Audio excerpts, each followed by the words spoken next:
Crossover podcast alert, baby. Marlins and Padres are coming in hot. One of them spends, well, one of them does not. By the dance moves, you know which one is which. Welcome to Locked On Marlins and Locked On Padres today. It's a crossover extravaganza. Javi Reyes is in the house. He is feeling jubilant right now. As you can see by my face, I am hungover and feeling the pain. But Javi, how are we doing, brother? I'm doing great, man. And this is just like, especially for my listeners, while they can't relate now, they used to be able to relate. Mm-hmm. You know what I mean? So you can at least have that. If you have one of them Yankee schmucks on here, if you have, the Dodger folk, Jeff's the Sny Dog, he's going to laugh and cackle. I understand. Like, I really do.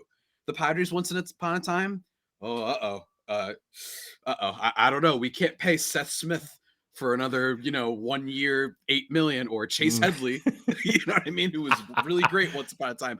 And now they're like, yeah, sure. Why not just pay Xander Bogaerts for 11 years? It just shows you how much things can change and how wild the sport that we love, even when it often doesn't love us back, how, wild it can be.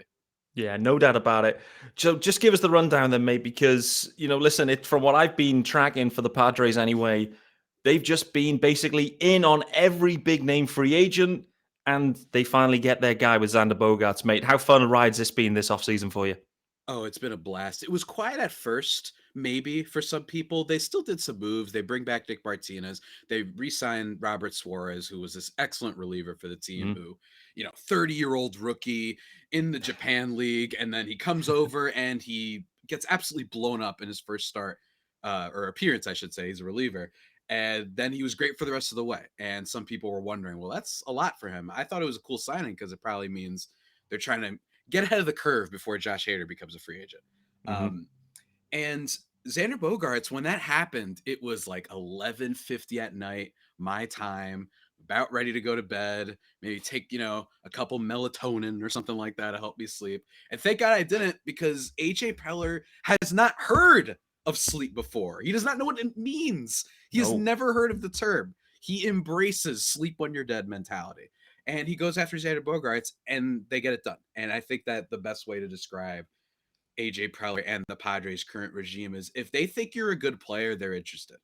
I really do think that it's as simple as that. Free agent, trade target, obviously with Juan Soto this past year and Josh Hader, both at the trade deadline, years before, anybody. And don't get me wrong, some of the moves bite them, right? They absolutely. Eric Hosmer.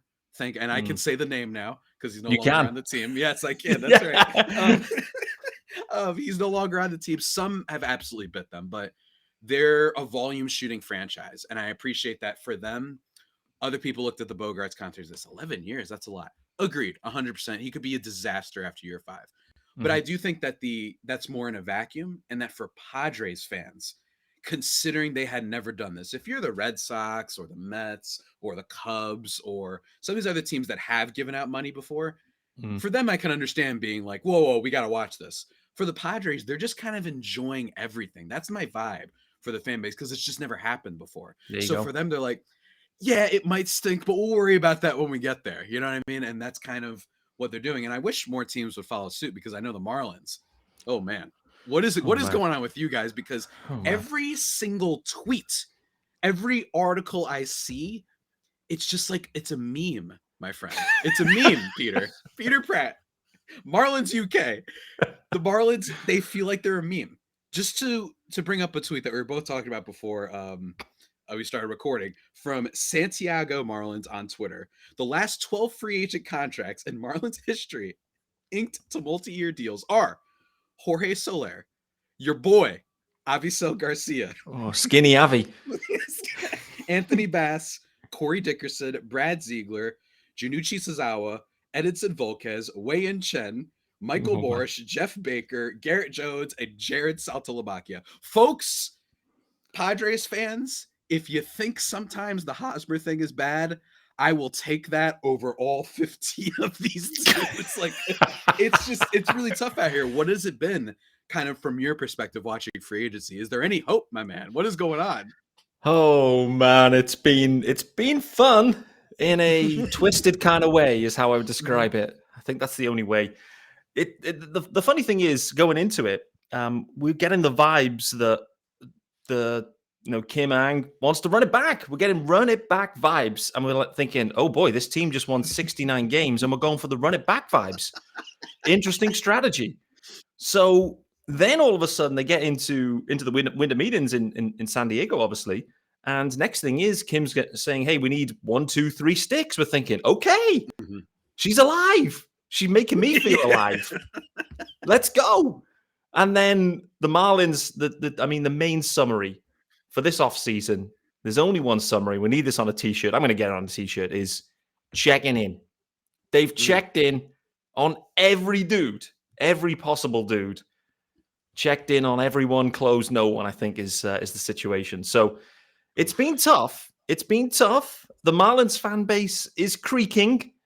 We're not quite sure what direction they're going to go because they're talking about getting the sticks. But it comes down to how you're going to get the sticks. And seemingly there's an unwillingness to spend. I mean, San Diego, not quite in that spot at the moment. They're happy to spend. The Marlins, they've built this pitching staff, this crown jewel staff that's really cheap and really good. And surely it will be time to supplement that with some free agent studs. Get this offense going and see what you can do. But that isn't the plan. What we'll do, here's a better plan for you. This is a small town, small market plan. Here's our plan. We're going to take away from that crown jewel pitching staff. We're going to trade some of them dudes to go and get some sticks. And what does that sound to you? It sounds to me like 69 wins again. That's what it sounds like. So we'll wait and see. I was all over Carlos Correa, to be honest with you. I was a big proponent of Correa. There's not a chance it was a 1% chance, actually. 1% chance Correa to the Marlins. Now the news dropped, and I dropped my episode yesterday and absolutely blew up. It was enough. I had enough. I was like, listen, this is no more. Marlins need to spend some dough because they've done the hard work. This is the point, though, Javi. Like, they've done the hard work. The staff is ready. Sandy is there. Sandy's going every 5th day. Pablito as well. Luzardo. Like, they've built this stunning, cheap as hell staff. It's perfect for the organization. Yeah, exactly. And where are we now? We're trying to trade it away to go and get some sticks. Man, oh man. Yeah. Pain. And I think that's the biggest thing for me is you're in a position. It's like in the NFL when like you have that like really great receiver or really great quarterback that doesn't have to get paid yet. That's where the Marlins are. They have all these pitchers. They have Sandy. You could even look at Trevor Rogers. And I know he struggled last year, but it's like, hey, if that's like your struggled piece, who's going to be your 4 or 5, I'll take a bet on that. A lot of teams would. And none of these guys are getting paid yet. They have Sandy, if I'm not mistaken, they signed him to a very team-friendly contract before the season began. Oh, yeah, that's like the best move they've made in years. And then they do that. You have Pablo Luzardo they got for, if I'm not mistaken, Starling Marte, who, if you had to trade the guy, that's a pretty great piece to get back. You know what I mean? Like they've had, like you said, the beginning steps. But instead of continuing to walk up that staircase, it's like Mario 64, right? Instead of actually advancing, they're just running up the staircase and it's just darkness and then nothing advances. They can't get to the top of that castle. And I feel bad. And that's one of the reasons I reached out to you is because Pablo Lopez has been a name that's been probably more so in trade rumors than most of the guys on the staff. Sandy coming off the Cy Young. Trevor Rogers had a little bit of a rough year. And then you've got the prospects, right? I forgot Yuri Perez and some other folks. Oh, Yuri. Yeah, and then the kid who was called up last year, I forgot his name. It was like the second half of the season. Max Meyer? Max Meyer, yeah. He's had Tommy John though, so he's not around for next year, but still, I mean, again, but that's to the point of the Marlins pitching, right? You've got tons of pitching, you've got some depth. It's true, there is depth. But you always need the depth in the year. You can't just roll in with 5 starters and just go, hey, everyone's going to be healthy. It's just not going to happen. So let's talk Pablo. Though, in a second. And, well, these ads, let's just call it out now. They're hard-hitting. And, it is what it is. It's that time of the year, guys. So you're hanging out with some friends, putting a few drinks back, and I know everything about that one, no doubt about it. And a few becomes a few too many. And as the evening comes to an end, people start to head out. You think of calling for a ride. Nah, you live nearby. You can make it home. Okay, no big deal, right? What are the odds you'll get pulled over anyway? And even so, what's the worst that can happen? Insurance goes up. Lose your license, lose your job, total your car, kill someone. Everyone knows about the risks of driving drunk. The results are tragic and often deadly. However, that still doesn't stop everyone from getting behind the wheel while under the influence. That's why police officers are out there right now looking for impaired drivers on our roads to save lives. So, if you think you're okay to drive after a few drinks, think again. Play it safe, plan ahead to get a ride. It only takes one mistake to change your life or someone else's forever. Drive sober or get pulled over. Hard-hitting stuff on Locked On Marlins and Locked On Padres, but messages that we should all take into account as I sip my third beer of the evening. But I'm not driving anywhere, so nevertheless. Yeah, let's talk. We're just talking about the sadness of the Marlins, right? Yeah. Hence why I'm on the third beer. So, I'm on.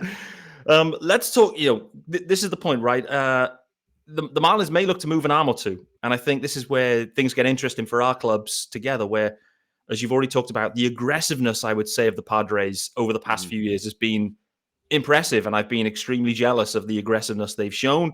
Not every deal goes right. But, if there's a player available that will improve their club, the Padres will be in the mix. I know it. Pablo López, in my opinion, will improve the Padres rotation. What's your sense from afar? Because as a Marlins fan, I love Pablo. I see him every fifth day, and I absolutely love him. What I do get the sense is that he's a little bit maybe underrated, I would say, by other fan bases, maybe overrated by Marlins fans. So where do you sit on Pablo? For me, he's just like, I think that the Padres are in such a unique position where if that guy is your 4 or 5 starter, and unlike the Marlins, the Padres have a lot of talent on offense. They've got more invested in the team. That's pretty crazy. Like and I know that some fans will say, well, you were all in on the Sean Manaea trade. I'm like, yes, I know. And Sean Manaea was kind of bad for the Padres, kind of is an understatement. Yep. But even still, I would love as the 5th starter for the Padres. I know he doesn't blow up the world. It's not like his F4 is through the roof. And he did have like an electric start to the season where he looked like he was almost better than Sandy for the beginning, right? Then he regressed a little bit, but I don't think that people should let the regression kind of, distract from the fact that this guy has had a mid-3s ERA for a few years now. He gets a decent amount of swings and misses when you need to. I would love Pablo on the Padres. And I think that the question is just going to be, what exactly are the Marlins looking for? And I know that, we had someone respond to us before we started recording saying, hey, what about that Grisham fellow? Yeah. Jackson Merrill, the prospect, that's current top prospect for the San Diego Padres, which used to mean a little bit more, admittedly, saying top prospect for the Padres. Yeah. It is more because their entire farm is gone. They've emptied it a touch, reason. Right? Yeah, for good reason, but their whole farm is gone. Yeah. I'm wondering, first of all, before we get into those two specifically, do you feel like there's actual, yes, Pablo could be traded vibes? Because I know his name was floating around there at the trade deadline. Do you think that he actually is a legitimate trade piece, or is this one of those things where fans just they Google on their calendar or their phone, and then they see bad team? Okay, what's their best player? Let's go after them. They surely must be available, right?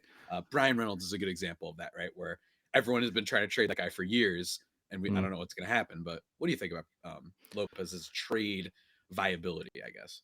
Yeah, I do think we're nearing that spot for the Marlins where they'll certainly entertain it. And the reason being, there's just 2 years of control. The question is, are they going to extend Pablo beyond that, having already extended Sandy? That's a question that, well, they haven't extended him thus far. So maybe that answers the question. So for me, the Marlins have probably 2 years to consider moving Pablo at some point, or a year and a half, in effect, I guess, before they lose him for nothing. All indications are they're not going to extend him. So I think he's available. And I guess as the clock ticks, the value comes down in some ways. Maybe you hold on to the deadline because those deadline deals, you can get a nice reward. But I'd say between this offseason and probably the deadline, if indeed they're not going to extend Pablo, maybe that's the time. However, if they're serious, like if they think they can make some noise in 23, I'm not convinced they can if they just run it back. But if they do make a move or two and actually they go, hey, we're all in, then clearly you got to let it ride with Pablo and see what the year brings. But the short answer to your question is, I think in the next 6 months, Pablo will start to become more available. There were talks at the last deadline. The Yankees were definitely in the mix. So I believe with the Dodgers. Yeah. So, the Marlins are listening. And they've said they'll listen on anyone apart from Sandy, effectively. So, maybe that includes Jazz Chisholm Jr. I don't know. That's right, Jazz. We haven't even talked about the best boy, Holy Jazz. smokes. We haven't even talked about him. Oh my gosh, what a conversation that is. But in regards to Pablo, yeah, I do think, and that's what's so interesting is it's not like there's any trace with Pablo, right? Like No. people have inquired about him. Some people said the Yankees deal was actually like really, really close, and that they apparently tried to trade Gleyber Torres is one thing I heard, but then some people are saying, from what I heard, that they said that wasn't true because they didn't want Gleyber's feelings to be upset and whatnot. So it's all over the place, and that's just apparently how baseball reporting and whatnot can be sometimes. It's just a whole lot of stuff that's difficult to parse from the outside. But yeah, man, I think that Agreed. the Marlins, I don't know if the Padres have the level of depth that would have made this move happen like that. I think that they, once upon a time, before they make their Snell, their Musgrove, their Soto, their Hader trades that, you just saw what the Oakland A's did with Sean Murphy. One of the big pieces in that trade was Estrella Ruiz, who was a Padres prospect, and he played for the team this past season, right? So they end up getting rid of him in the Josh Hader trade. That might have been a player that the Marlins would be interested in. Because especially with outfield, it feels like outfield is the big thing that the Marlins have been struggling with. Would I be correct in saying that? I think that's see, the thing is, the center field spot in particular is the one, which is maybe why in advance of this session we had the message saying, hey, let's talk about Trent Grisham, which I think kind of makes sense. Like that for me, that player I think is a fit for the Marlins. They're trying to fill that spot in center field, effectively the spot that Marte vacated. And then since then, pretty much I think in the last offseason, the Marlins were hoping to get Reynolds. Like they were pretty active on Reynolds. And I think they felt they had a decent shot at getting Reynolds is kind of the rumors that I've been hearing. They didn't get him, thus they had to roll with Jesus Sanchez in center field, not a center fielder, and in effect a rookie. And, that hurt Jesus Sanchez, and, he's in a tricky spot now. So Grisham for me lines up. The question is then, how do the Padres feel about Grisham? That's, I guess, a question for you. Equally, does the value line up, and how does this maybe start to piece together? And does the Pablo Grisham thing work? Is it a different arm and Grisham? I don't know. I think if Grisham's available, the Marlins will absolutely be interested because the profile I feel is the right type of profile right now. Mm-hmm. I think it could depend. Wow. I think it could depend on how took you off guard there. I became Voldemort for half a second. Oh boy. But I think that Grisham, I think and this almost feels like a cop-out answer. I do feel like it depends on how the rest of free agency goes. The Padres, I think, they're losing Jurickson Profar, or at least he's not currently on the team. He's still a free agent. That leaves left field open, and there's a lot of questions around who's going to fill that spot, right? Because with the addition of Bogarts, is Fernando Tatis Jr. going to be a center fielder now? And if that's the case, then he's got to be playing every day because this is a top 5 talent. It doesn't even matter if he's bad in the outfield because the offense is so good, right? Or at least at the beginning, and he has the talent, he's got the arm strength and the speed, all that stuff, right?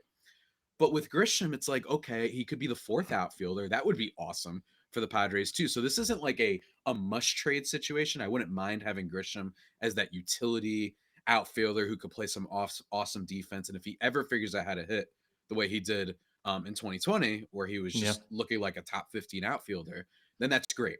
Or they trade him. Maybe they sign my boy, Michael Conforto. Maybe you put him in left. All of a sudden, Grisham becomes expendable. And it wouldn't be the worst guy to take a swing on.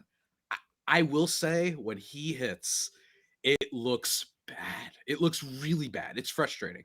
It makes you wonder what the heck happened. So you're saying, oh, sounds perfect for the Marlins. This guy might not be able to hit. So we send it in, baby. Send it in.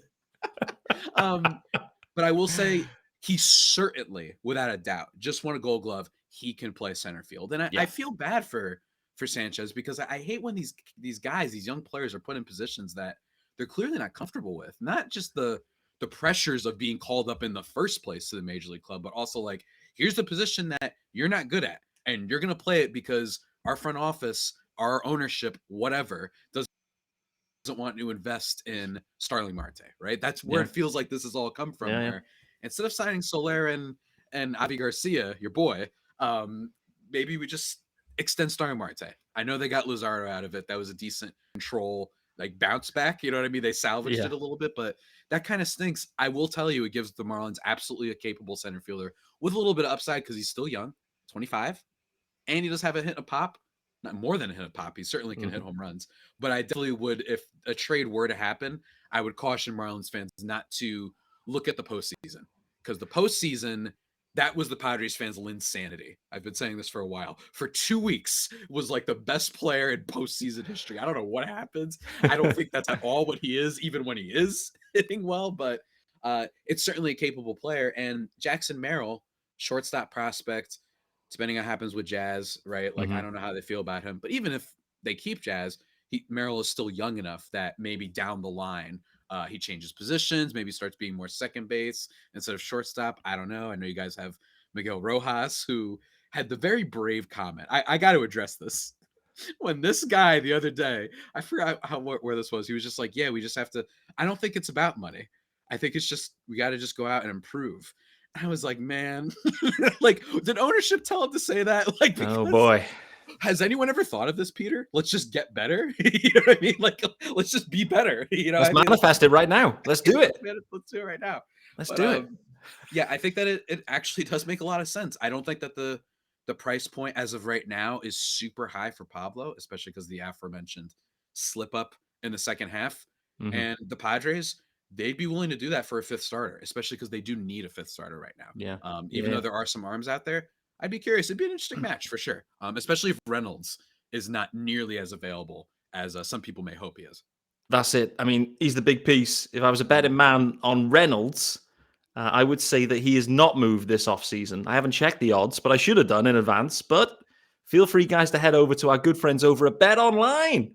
BetOnline.net is your number one source for sports betting info, stats, news, and analysis. You've got the latest odds and trends for every professional amateur league out there, from pro ball, of course, college ball, basketball, and the World Cup, baby. It's the World Cup final on Sunday. We have our teams. Argentina taking on France. Hit that up. I would love to see Argentina take it down. Lionel Messi has been absolutely sensational. He deserves it, but the French are looking to go back-to-back. We'll wait and see. However, back to Bet Online. They're the fastest and easiest way to get your betting info. Head over there. You can head to the website today. Use your mobile device to learn more. It's Bet Online where the game starts. All right. Javi, I told you I wanted to have this conversation. We need to have this conversation, baby. We need to talk about the aforementioned Fernando Tatis Jr. He will be missing for at least a month, I think, of next season as his suspension rolls into April. Just give me a sense of where your head's at. The assumption, and I think the way you phrased it earlier, top 5 talent, you're expecting him to remain with the Padres. You don't sense that things have changed. All indications are from the outside looking in is you've gone and got Soto, you've gone and got Bogarts. Like, have they moved on from Tatis? But maybe they have. Bring us up to date. Look, man, it's a great problem to have. I will say that's true. Right? It's a great problem to have if there was a problem. I do not believe. I think someone got on ESPN radio and said, and it's a little bit frustrating because it's not like this has been that slow of an offseason where like nothing has happened for 3 weeks and someone's just like reading their notes. Screw it. You know what I mean? Like, let's drop a bomb. I heard that Tatis is getting traded. You know what I mean? Yeah, I could understand that, but this is like, bro, we had Correa signed last night. We had the big deal to Trey Turner, the big deal to all these different pitchers and whatnot. So I was a little bit confused by that. But I think that with the Padres, there's so many things that would probably have to go wrong for them to trade him. And I also think that a lot of the teams that would make sense for a team that clearly wants to win now, right? Let's say, for example, they do want to trade him now. Okay, interesting. The problem with that is he is under a big, meaty, chunky boy contract, 14 years, 340 million, right? Famously, Francis Lindor wanted 1 million more than him. Which was the most petty but brilliant move I've ever seen. Love it. It's the petty king. And that would mean, okay, so a lot of the more small market, less inclined to spend teams are now out of the. Then that leaves teams like the Yankees, teams like because the Yankees have all these shortstop prospects. That would be great. Retool the Padres farm. You get Anthony Volpe in there. All right, makes sense. The Yankees get that MVP quality player on top of Judge. Problem with that is Yankees fans and Padres fans hate that idea so much from who I've spoken to. And Yeah. also Tatis, flamboyant personality, and most importantly, as all baseball fans may know, he's got hair. Big time He's hair. head up. And the Yankees culture hates that. Absolutely. They hate anyone who has any facial hair whatsoever. Is that problematic? Absolutely. But it is their culture, right? With the Yankees. So now you've I just called it couldn't there, see though. it. Because Nando's got to waive his no trade clause, right? So he has to sign off on a deal. He's not going to sign off to go to the Yankees because he wants to look how he wants to look. He wants to look like a stud. Yeah, not like a Yankee schmuck. Yeah, right now, someone posted, I don't have it on me right now, but a disturbing photo of what he would look like, just completely clean shaven. I was like, this is erasure. This is awful. No. This Another is Brett awful Gardner. for so many reasons. Yeah, another Brett Gardner, my boy. So that I just can't see it on that front. And I know a lot of the Yankees fans are like, he's a cheater. We don't want a cheater. Save it. All right. Yeah. I know none of us like that, but enough of not even with him, but this whole holier than thou thing with sports. We got to be careful on that sometimes when talking about athletes that take steroids. Man, there's some other worse things out there, especially in sports, that people have done that they actually should be out of the game for in a more serious way. Not that what Tatis did is not bad, but again, relax. That's why I call him a goober. You know what I mean? It's you're a silly idiot and I'm mad at you, but I'm not like mad at Fernando Tatis Jr. You know what I'm saying? And you take that out. I just don't see a deal happening, right? Because of the contract, because of the prospects that would be involved. Okay, so all right, does it happen down the line? Okay, so in order for it to happen down the line, it would have to be a DEFCON 4, everything was a bust. Joe Musgrove goes out and he stinks for whatever reason. Yu Darvish, the age catches up with him. Blake Snell, another bad first half. Xander Bogaerts, bust of a contract. He's just a 2-win player or something like that. Juan Soto still struggles. We were wrong. He's not actually Ted Williams. And then you're also like, Manny Machado, he can opt out. He can opt out after this year. And he probably likely will. That doesn't mean he's going to leave the team. But I think he will, though. Going to get paid handsomely. Probably going to get paid handsomely. And the Yankees could use a third baseman, I heard. So that's going to be, I know those rumors are going to start fast after Josh Donaldson strikes out for the 85th time in 2 games. Right? I know how this works. I know it's going to happen. The Manny rumors are going to start fast. That's one of my predictions for next year. But all of that, a lot of elaboration. I just don't see it. I don't see him getting traded. I think there's too much relying on him. I know they've got Soto. I know they just signed Bogaerts and they have Manny. The Padres are Fernando Tatis Jr. This guy put them on the map. He's the most exciting talent in the league, absent Shohei Ohtani, right? He's electric. You saw him. He was the freaking cover of MLB The Show. I think that it's more, there isn't this I think that he's just in a position, from what I've heard and what people at The Athletic have reported and everything, I think he's in a very contritious sort of vibe right now. I think you're not going to hear very much from him because he's already got that strike one. If something else happened, he'd be out for a whole season. That's like a big deal. And he's only 23, 22, whatever it is now. Yeah. So I don't see it happening. The upside is just too great. When he plays, he's an absolute freak. He comes in the clutch and he makes your team more exciting. He makes routine ground balls exciting. Routine ground balls exciting. Defense or offense. Sometimes he zings the ball into the stands, right? Like his arm is just incredible. We need more of that. I just don't see it. I don't see it. And I think that the contract combined with what it would take is the basic reason why. I think that makes a ton of sense. That is very, very sensible. What isn't sensible is the runtime in this episode. We're running long, which isn't a surprise for me and you. It was to be expected, many would have said. Let's kind of wrap up here briefly, though. What business are the Padres looking to get done before the season's starting? What else has to be done apart from the things you've already done, which have been impressive? Just that 5th starter. I'm at a level of where it's just, I like Corey Kluber, I like Noah Syndergaard, but also bottom lines, it's a 5th starter, so I'm not going to I'm not going to feign outrage at whoever they sign. I don't know. You know what I mean? I think that sometimes as fans, we overanalyze and we forget, man, it's the 5th starter though. Like, who knows, right? Like, I don't know who's going to be great here. So that's the big thing to watch there. And then outfield, what's going to happen in left field? Will they just bring back Profar? Are they going to try and somehow swing a Brian Reynolds trade? Or do they go in another direction? Do they sign my boy Michael Conforto? That's kind of the stuff to watch out for. Yeah. So it's still cool.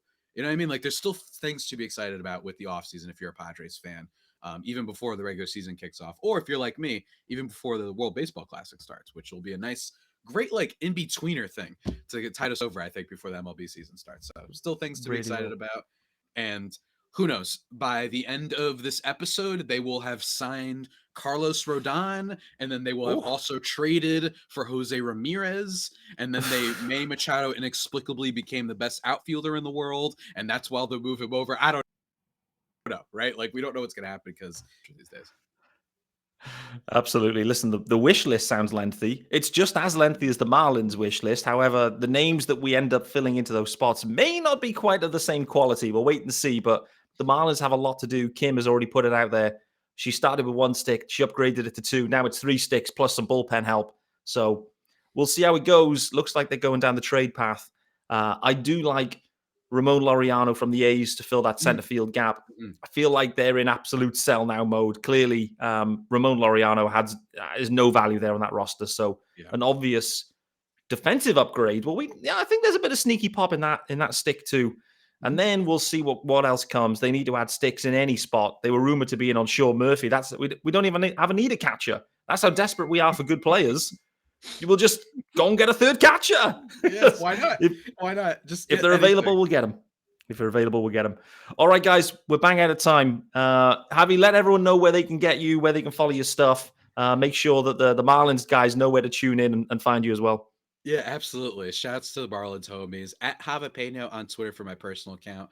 I tweet about baseball there, but I also tweet about comic books and pop culture and stuff like that. If you want only Padres stuff, that's at LO_Padres, where a lot of dumb stuff, I have to admit, but it is Padres related at least over there. And then Locked On Padres on YouTube if you want to see whatever fit I'm rocking. It's usually like one of 3 hoodies, but I'm going to start changing that. I'm going to start mixing it up so people have something to look forward to, whatever weird shirt I come up with. So let's go. Very cool stuff. Love it. I'm a very brand specific and brand loyal person. I've been rocking Gymshark gear since I've been doing Locked On, which is just over a year now. And so the Marlins guys will know, be like, hey, Pete, what Gymshark top you got on today? That's usually the vibe. And it's the black, the black on black today. So you can't even see, but it is Gymshark. Anyway, enough of the fashion stuff. Let's get out of here. For those tuning in, thanks for making Locked On Marlins or Locked On Padres your first listen of the day. This was a crossover episode. I'm Peter Pratt. Hit me up on Twitter, of course, at Miami Marlins _UK. No TikToks, no Instas, mainly because I'm too old for that. I am 40 next year, which means that is outside of my comfort zone there. So Twitter for me. Guys, we'll be back tomorrow for Friday, rounding off the week. See you then.